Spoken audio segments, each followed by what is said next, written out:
Ma'am, you are charged with interference with the duties of a public servant. You're facing up to 6 months in jail and or a $2,000 fine. Officer responded to a call at the TSU Library Center located at 3100 Claiborne Street in Harris County, Texas, regarding a disturbance. The officer made contact with the individual causing the disturbance, and the defendant approached asking officers what's going on and what did she do. The officers repeatedly asked the defendant to step back, and she became belligerent, asserting that they were at her store.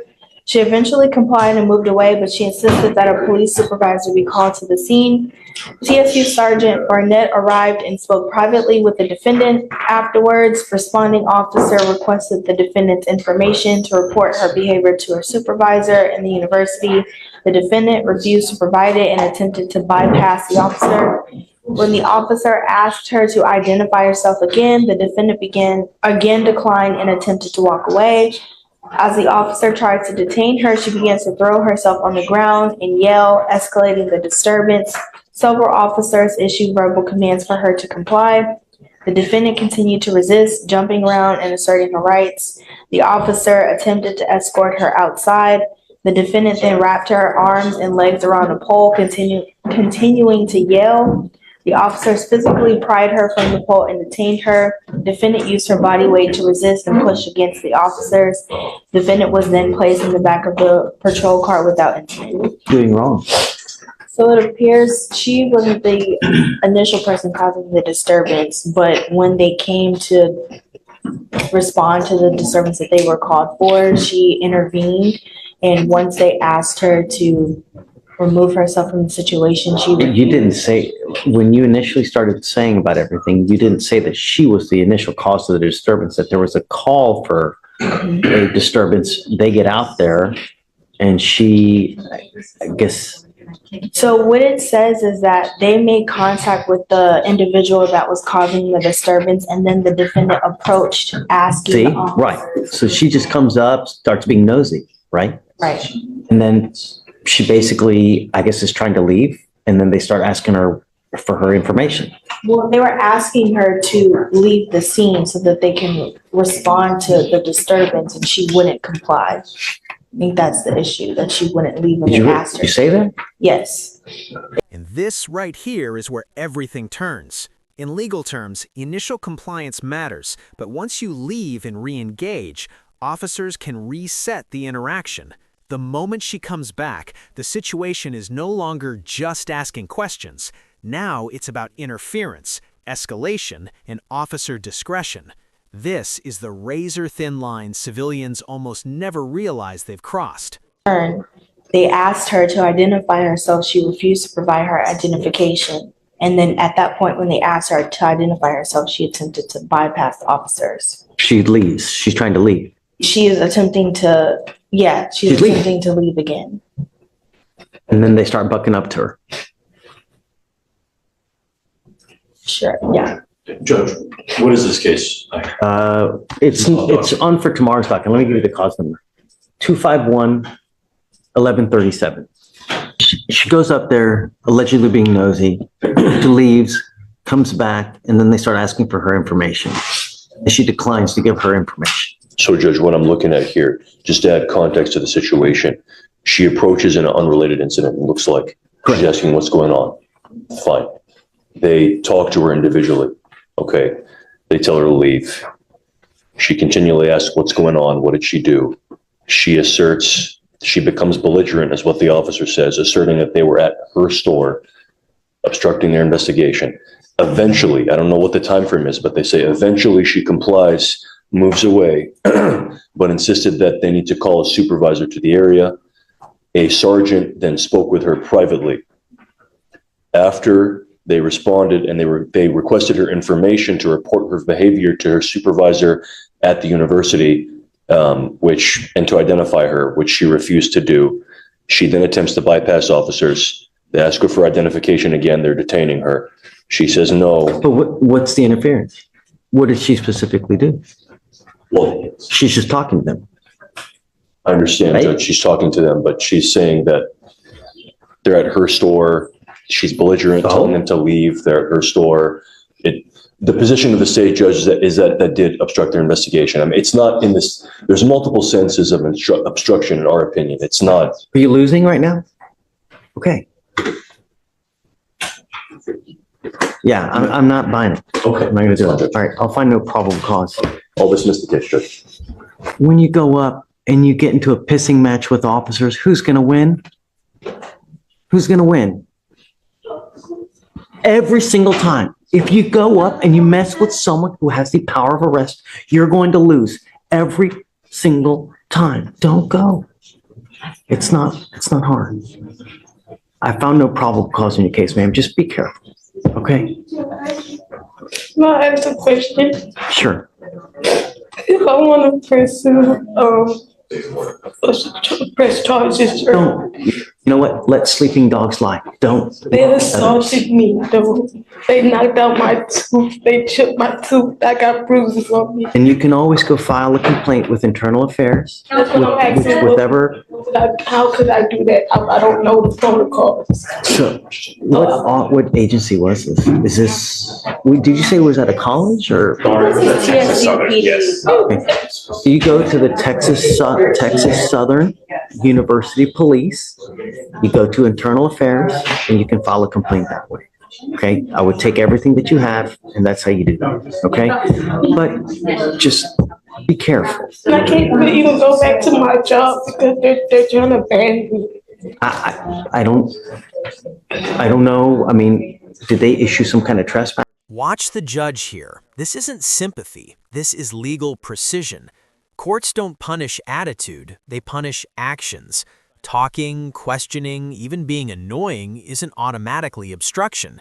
The state has to show a clear, measurable interference, and right now, the judge isn't seeing it. This is a classic example of prosecutors overreaching and getting checked in real time. Charged with possession of marijuana, you're facing up to 6 months in jail and or a $2,000 fine. We're going to do probable cause. You have the right to remain silent. Anything you say can and will be used against you. You have the right to have an attorney present. If you cannot afford one will be appointed to you, sir. On November 4th, 2024, officers conducted a traffic stop on the defendant's motor vehicle. After observing it stopped in a moving lane of traffic at Hillcroft Avenue. Upon approaching, the officer observed the defendant exit from the driver's side door of the vehicle and walk to the front of the vehicle. The officer advised dispatch about the traffic hazard, and upon approaching the defendant, observed a small plastic baggie containing a green leafy substance that was in plain view on the driver's seat. The total amount of marijuana was weighed to be 5.9 grams. So he gets pulled over for just stopping. He was stopped in a moving lane of traffic. Oh, he was just stopped. He was stopped. Yes, Your Honor. Got it. All right. Mr. Jackson, I'm going to find that there's probable cause to go forward with the case. Do you have a valid Texas driver license? Yes, sir. Can you run his license, please? Do you have valid liability insurance in your name? Yes, sir. That got not. It's in the court name though. It's in both our names. No. It's in two people's names. No. I want to know if you have insurance in your name. I don't know if it's in my name. Then you're not allowed to drive, and I'm making that a condition of your bond. Until you show me that you have car insurance in your name, you're not allowed to drive. Do you understand? I'm also ordering you not to use or consume alcohol or illegal drugs. I will randomly test you. If I find that you're using illegal drugs, I will revoke your bond. I'll put you in jail. You will not get any more PR bond. Do you understand? You look amused. Mr. Jackson, you're now working on your 1, 2, 3, 4, 5, 6, 7, 8, 9, ninth case. Your second weed case within the last 2 months. What's amusing? What do you do with yourself these days? Do you work? Yes, sir. You will be signing an affidavit with me today promising me you're not going to drive, Mr. Jackson, number one. Number two, we are going to reset your case to give you time to hire a lawyer. I'm going to bring you back in 40 days. I'm ordering you not to use any illegal drugs. That includes marijuana, and I'm going to test you again. If I find that you test positive for marijuana, I'm going to lock you up. Do you understand? Okay, come on. I said, you're not allowed to drive unless you have liability insurance and you show it to us and we can see it that it has your name on it. I know he said no smoking. I'm not on probation. Okay. Like, I got the paperwork for my pre-release, but I posted nice. This is signing an affidavit like, for something else. This is an affidavit for you not to drive. And then you said not to smoke, and I'm not on. I'm gonna have you sign paperwork with pretrial promising us that you're not going to use illegal drugs. I'm not on probation, child. You have an open case with us and I'm making it a condition of your bond. And if you do it, then I'm going to revoke your bond and I will put you in. So like right There now, are plenty of places in the United States that you can go to. California, go to Colorado, go to perhaps Arizona. Texas, it's illegal. if I don't sign it right now, we're gonna knock me up to Correct. I don't know. Hey, I'm asking you to follow the law. I'm not asking you to split the atom. Just follow the law. If you don't like it, there's other places you can go. For how long though? That's what I'm asking. Forever. You got to follow the law forever, man. I'm talking about if I'm trying to see. Go get insurance. Show me that it has your name on it and I'll let you drive. I just got to know that if you get into a car wreck, other people are protected. Because if you hit someone else's car and you create $10,000 worth of damage and you ain't got insurance, they're out $10,000. Insurance covers you for that fact to pay them. That's not what I'm asking. This is what I'm asking. Like probation stuff. You're not on, no, I'm making it a condition.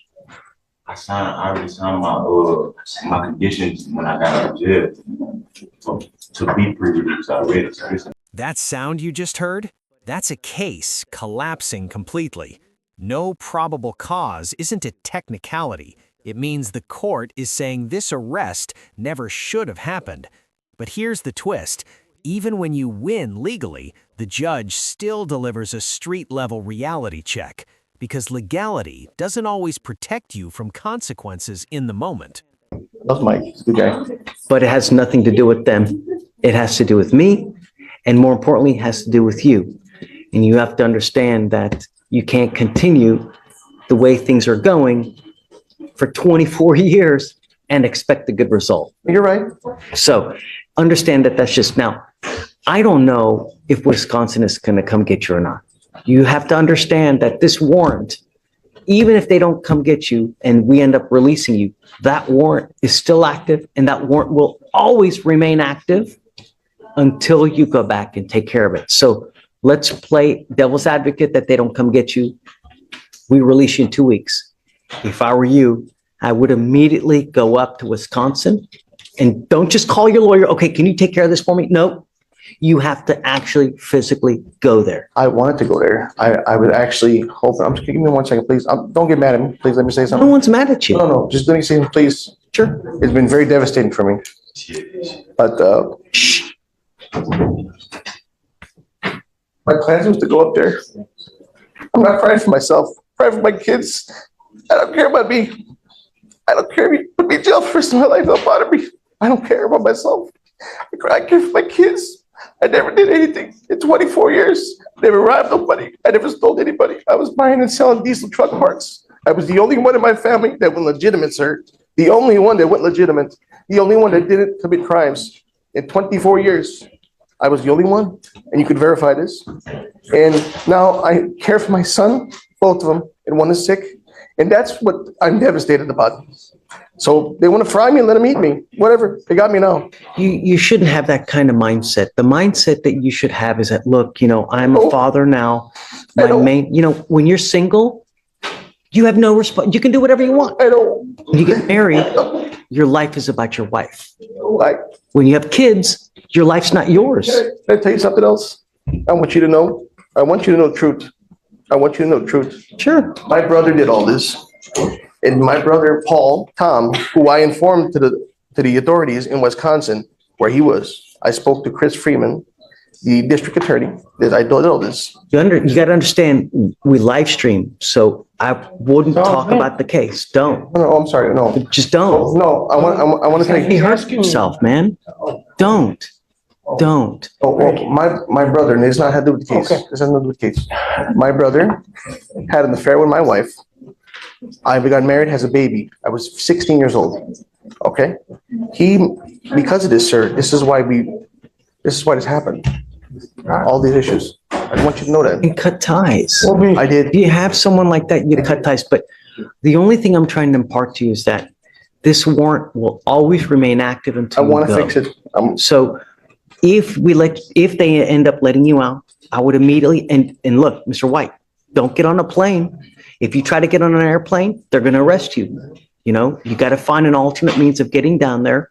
All you have to do is post bond, and then that lifts that warrant. That's all you got to do. They'll put a big bond on me. Yeah.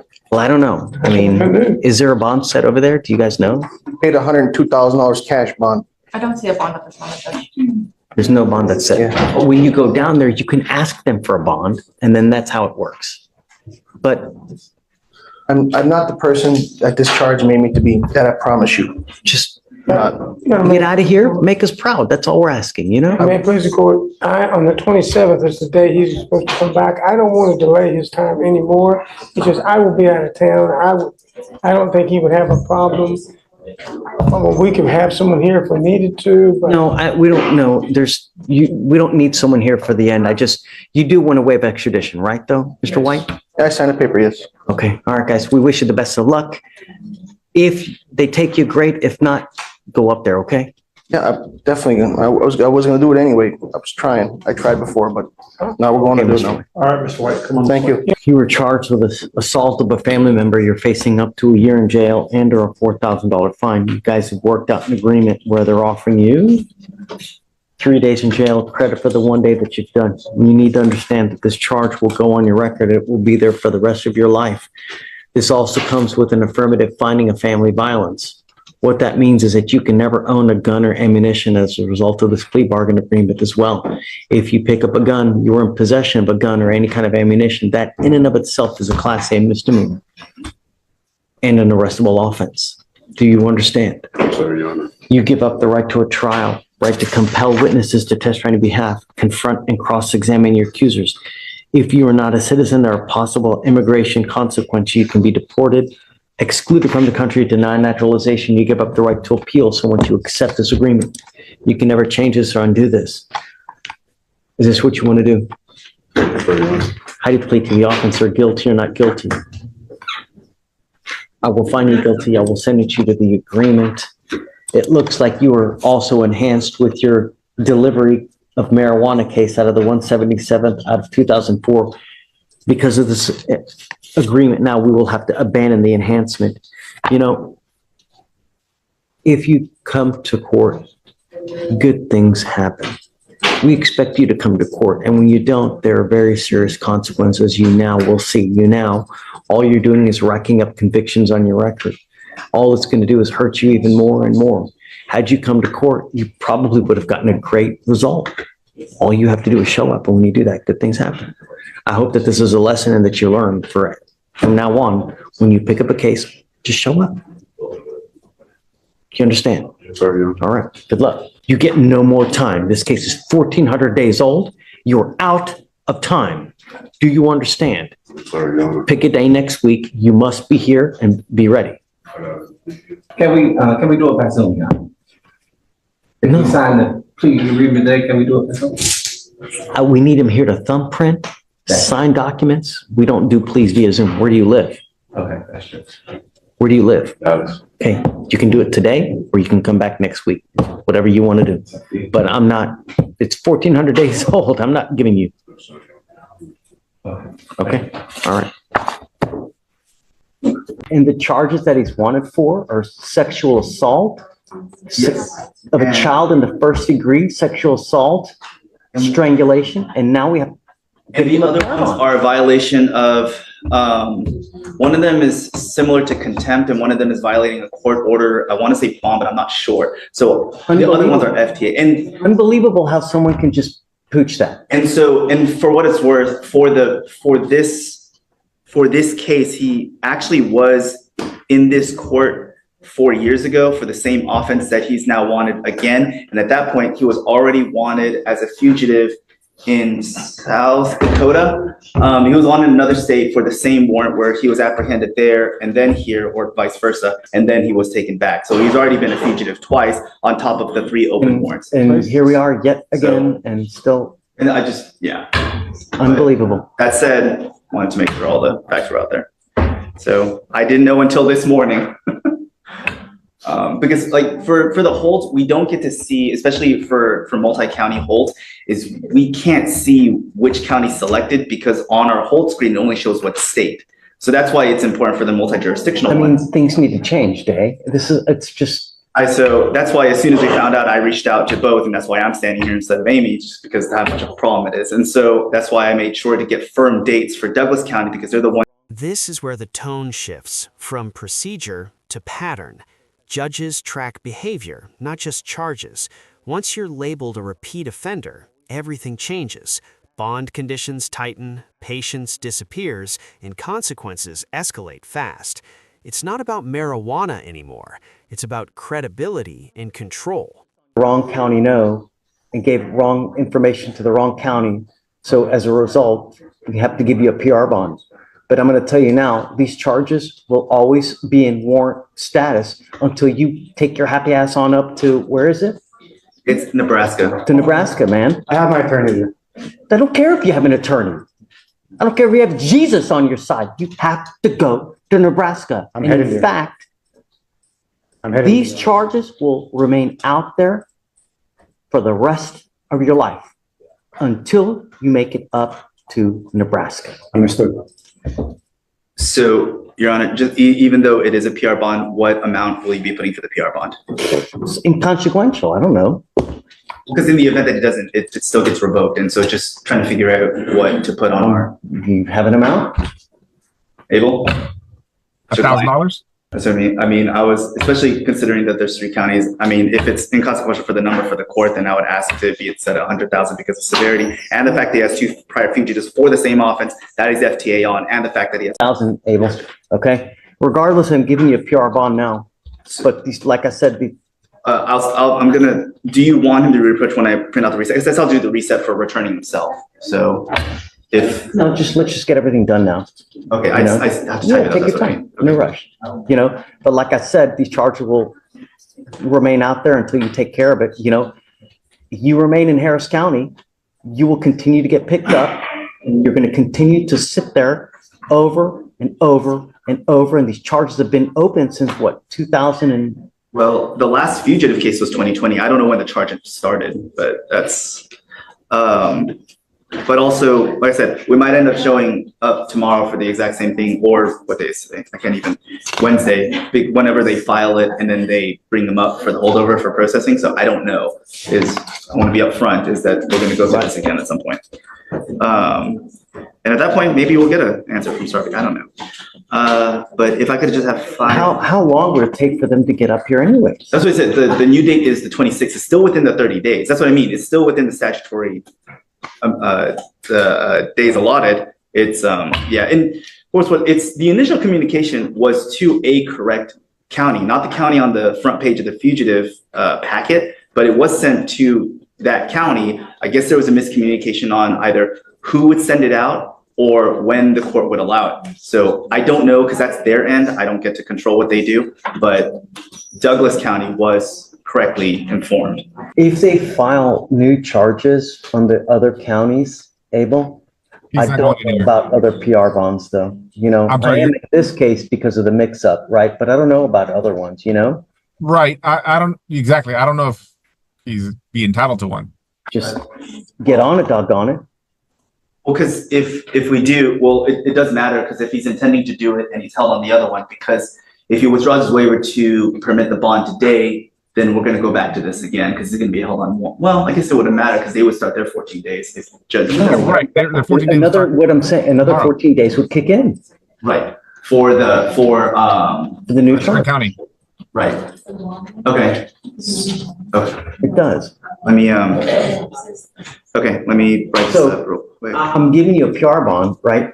If they let you out, they let you out. But if they file new charges between now and from the time that you're processed, then you're still going to be held because you're still wanted out of other counties. So if they're get it quick enough, because I don't know how long it'll take them, it'll still kick in. I don't know. So can you set bond at 50,000, please? Okay. I'm still typing it up. If you want, I can. But take your time. We're not sending him anywhere, so we can still have him sign everything. All right. So I see that you're wanted out of Bucks, Pennsylvania, on a parole violation. Yes, sir, Your Honor. two underlying cases. So the fact that he's been on this same fugitive case twice more in your court works both in and against my favor. Before my time in general litigation, there were two prior other prosecutors. Here we go, flexing the muscle. Well, I'm just one of kidding. them was Dave. me. One of them was me. But for the three, two prior ones were dismissed, and he keeps getting arrested on the same warrant, and they keep not picking him up.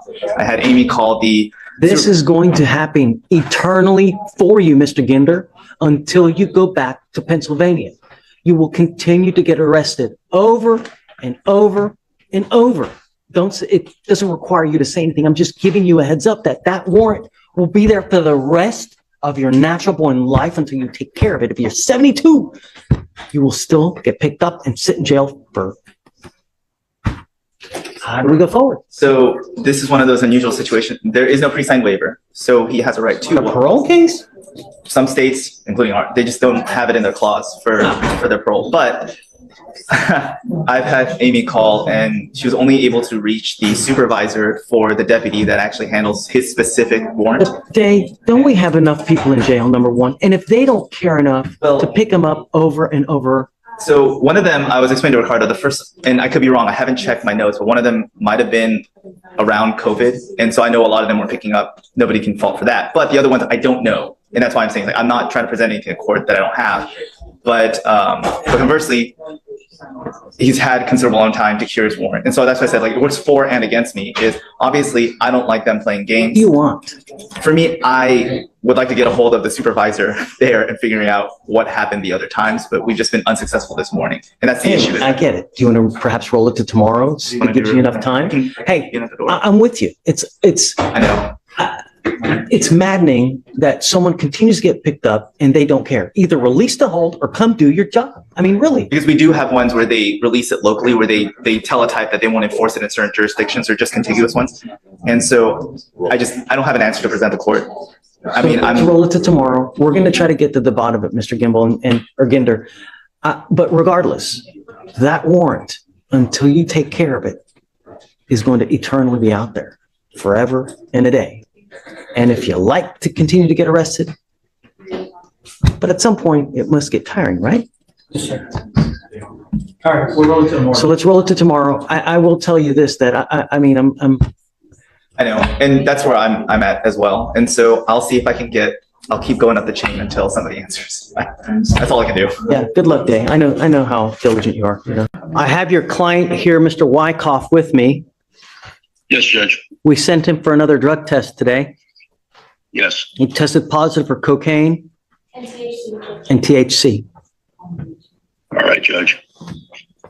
Are you going to? I mean, how can I let him go when he's testing positive for cocaine? I've talked to him.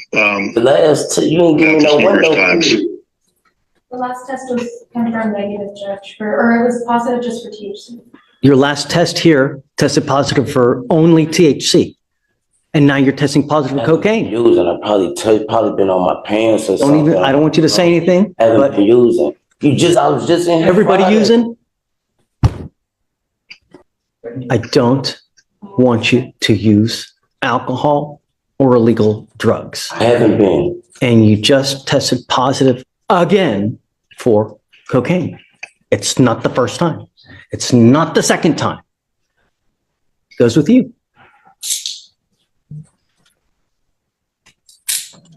Joseph, he'll pop up on tomorrow's docket, and I guess I'll reach out to you then, and we'll see how we go forward. Stop talking. I'll be in the courthouse, Judge, so I can just stop by. All right. Thanks, Joseph. Thank you. So you're charged with driving while intoxicated, second offense. This is a Class A misdemeanor. You're facing up to a year in jail and or a $4,000 fine. The defendant attempted to pass the police line into the fatality investigation. The officers stopped the driver and observed a strong odor of an alcoholic beverage, glossy eyes, slurred speech, and unsteadiness. Standard field sobriety tests were administered. HGN 6 out of 6, walk and turn 6 out of 8, one leg stand 3 out of 4. The DIC was read and the defendant consented to breath. The results were 0.208 and 0.195. The defendant admitted to drinking 4 beers between 5 and 9 p.m. And during a search of the defendant's person, the officers found a bag of marijuana containing 1.13 grams. Okay, do you have a valid Texas driver license, sir? No. Okay, you're not allowed to drive. I'm making that a condition of your bond. You will be signing an affidavit with me today promising me you're not going to drive. I don't care what is going on in your life. I don't care what you have to do. You get into a car and drive, I can and will have a contempt hearing. You'll be facing an additional 6 months in jail and a $500 fine every time you drive. Do you understand? Yes, sir. Because it's a second offense, I'm ordering you to obtain a handheld interlock device that you're going to take with you everywhere you go to prove to me that you're not consuming alcohol. Likewise, if I find that you're consuming alcohol or any kind of illegal drugs, I'll put you in jail. You will not get any more PR bonds. Do you understand? Sir. You want to drive? Go get a license, get liability insurance. Talk to me, and then we can. I have insurance, liability insurance. It doesn't matter. If you don't have a license, then you can't drive. You can have $15 million in insurance. An insurance company is going to say, man, you're not supposed to be driving anyways. We're not going to cover you in the event that you get into an accident. You have to have a license. Insurance companies deny everybody for every reason. You give them any loophole, they're going to deny any coverage. If you don't have a license, they're going to say, well, you're not supposed to be driving anyways. I don't know how an insurance company would give you insurance when you don't have a license. What do you do for a living? I work compounding for a fertilizer company. Okay. What kind of money you make a month? 2,000. Where do you live? I stay Who do you live with? by myself. Okay. Are you married? No, sir. Kids? Yes, sir. How many kids you got? One. Who's got custody of the child? My child's mom. Well, both do. Co-parent. You provide support? Yes, sir. How? Financially wise, and I help. I get them every other week. Is it you no, just give? no, it's just we got an understanding between us. Okay. You want to apply for an appointed lawyer? Yes, sir. Okay. Linking an application. I'm telling you now, Mr. Aviles, don't drive. It's the worst possible thing you can do in this short life. Do you understand? Yes, sir. Okay. We'll have you sign all the documents and then I'll have you take a seat in the jury box. Sir, you're charged with unlawful carrying of a weapon. You're facing up to a year in jail and or a $4,000 fine. The officer observed an odor of marijuana based on training experience, and the officer asked the defendant to step out of the motor vehicle. The officer observed an unholstered pistol between the seat and the driver's side door, and 3 small plastic bags containing marijuana. The weight of the marijuana, 56.8 grams. How old are you, sir? 22. What do you do for a living? Do you have a Texas driver license? Can you run this license, Alex, please? Yes, Judge. I'm ordering you not to drive unless you have a valid Texas driver license and liability insurance in your name. Do you have car insurance in your name? Then you're not allowed to drive, and I'm making that a condition of your bond. If I find that you drive, I'm going to have you arrested. I will put you in jail. You will not get any more PR bonds. Do you understand? Who do you live with now? Is she here now? How much money do you make a month, sir? $2,000 to $4,000 a month.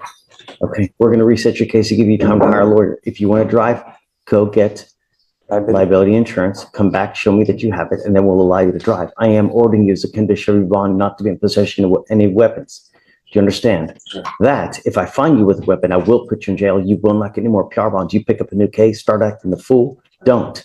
Do you understand? So this is an affidavit that you're going to sign with me today, promising me that you're not going to drive until you have car insurance and get court approval. Once you do that, I'll take this off. I'm going to have you go to Victoria, sign a reset. We'll have you or I'm going to have you take a seat while I get your bond conditions. We'll have you sign them, promising us you're not to have any weapons. And after that, we'll let you go. When you come back, please have a lawyer, sir. Yes, Judge. Come on. Sir, you're charged with criminal mischief. You're facing up to a year in jail and or a $4,000 fine. You guys have worked out an agreement where they're offering you 180 days in jail to be probated for 2 years. The only condition is to complete the program. And once you do that, you'll have to do a little bit of aftercare, but you will be out on the outside doing it. Don't take off from the facility. If you take off, it's very possible they file a felony charge on you. They've done it on person after person. You're looking at 2 to 10 in the penitentiary if you just take off. Don't do it. Trying to help you here. That's all we're trying to do, Ms. Akers, believe it or not. We want you to leave here better than you came here. This isn't our first rodeo.